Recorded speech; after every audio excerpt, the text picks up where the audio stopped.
Halo semua, perkenalkan, nama saya Monica Berginting dengan NIM 2415101034 dari kelas Ilkom 4A.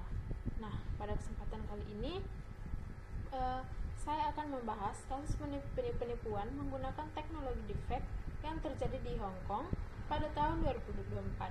Nah, tanpa berlama-lama lagi, langsung saja kita ke materinya. Nah, saat ini teknologi AI berkembang sangat cepat.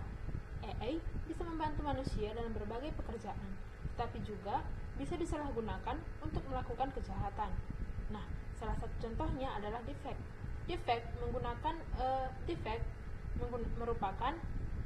teknologi yang dapat meniru wajah, suara, bahkan gerakan seseorang sehingga terlihat seperti asli.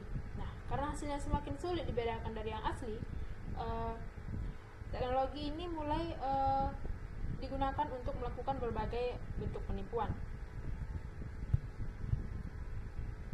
Nah, selanjutnya kasus ini bermula ketika seorang staf keuangan menerima pesan yang mengatasnamakan CFO atau kepala bagian keuangan perusahaan. Nah, dalam pesan tersebut, korban diminta untuk melakukan transaksi keuangan yang bersifat rahasia. Awalnya, korban sempat merasa curiga karena permintaan tersebut tidak biasa dan melibatkan jumlah uang yang cukup besar.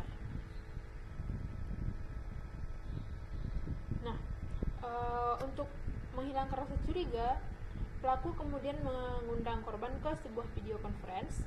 Nah, dalam rapat tersebut terlihat CFO dan beberapa rekan kerja yang dikenal oleh korban. Nah, mereka berbicara seperti rapat biasa sehingga tidak menimbulkan kecurigaan.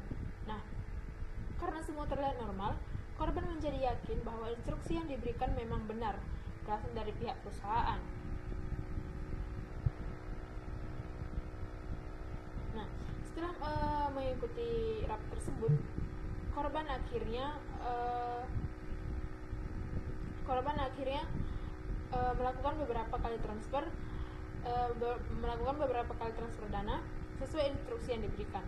Nah, total dana yang berhasil ditransfer mencapai sekitar 200 juta dolar Hong Kong atau sekitar 25,6 juta dolar Amerika Serikat. Nah, nilai kerugian ini menjadikan kasus tersebut sebagai salah satu kasus penipuan deepfake terbesar yang pernah dilaporkan. Nah, teknik utama yang digunakan dalam kasus ini adalah impersonation atau penyamaran identitas. Nah, pelaku berpura-pura menjadi CFO dan beberapa pegawai perusahaan yang dikenali oleh korban. Nah, dengan memanfaatkan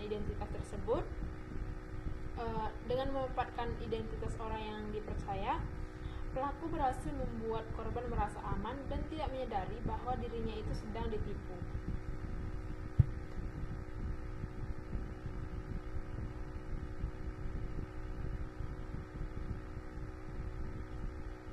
Nah, deepfake menjadi alat yang membuat penipuan ini terlihat sangat meyakinkan. Nah, dengan bantuan AI, pelaku dapat meniru wajah dan suara seseorang dengan sangat mirip. Nah, akibatnya korban tidak menjadi hanya menerima pesan, tetapi juga bisa melihat dan mendengar orang yang dianggap sebagai atasannya secara langsung. Nah, kemudian salah satu alasan korban percaya adalah karena adanya kepercayaan terhadap orang yang memiliki jabatan tinggi. Nah, korban mengira bahwa yang memberikan instruksi adalah CFO perusahaan karena berasal dari seseorang atasan. Korban menganggap perintah tersebut resmi dan perlu segera dilaksanakan tanpa banyak mempertanyakan.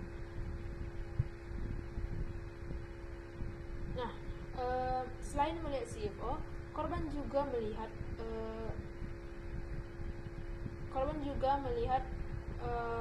beberapa rekan kerja lain yang tampak hadir dalam rapat tersebut.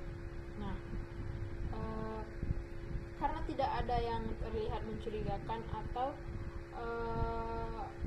menolak instruksi tersebut, korban merasa bahwa situasi itu normal. Nah, hal ini membuat korban semakin yakin bahwa apa yang dilakukan memang benar dan sesuai dengan prosedur.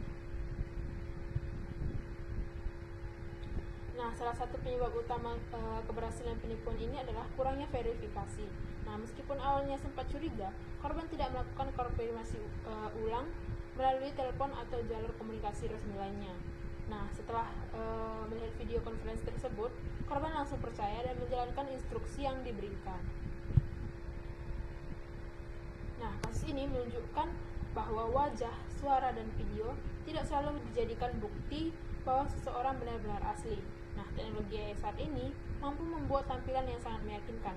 Karena itu, kita perlu lebih berhati-hati dan tidak langsung percaya bahwa karena melihat atau mendengar seseorang di layar. Nah, agar kasus seperti ini tidak terjadi, kita harus membiasakan diri untuk melakukan verifikasi sebelum mengambil keputusan penting. Nah, jika menerima permintaan transfer uang atau informasi penting, pastikan kembali melalui telepon atau jalur komunikasi resmi lainnya. Nah, selain itu, jangan terburu-buru mengambil keputusan dan selalu waspada terhadap permintaan yang tidak biasa. Nah, meskipun terlihat datang dari seorang yang kita kenal sekalipun. Nah, sebagai kesimpulan, kasus ini menunjukkan bahwa pelaku berhasil memanfaatkan teknologi deepfake dan kepercayaan korban untuk melakukan penipuan. Nah, korban percaya karena melihat orang yang dianggap sebagai CFO dan rekan kerjanya dalam sebuah video conference. Padahal semuanya merupakan hasil dari AI, hasil dari rekayasa AI. Nah, dari kasus ini kita bisa belajar bahwa keamanan tidak hanya bergantung pada teknologi, tetapi juga pada kewaspadaan manusia. Nah, oleh karena itu, melakukan verifikasi, berpikir kritis sebelum mengambil keputusan merupakan langkah penting untuk menghindari penipuan yang serupa. Nah, mungkin sekian presentasi dari saya. Sekian dan terima kasih.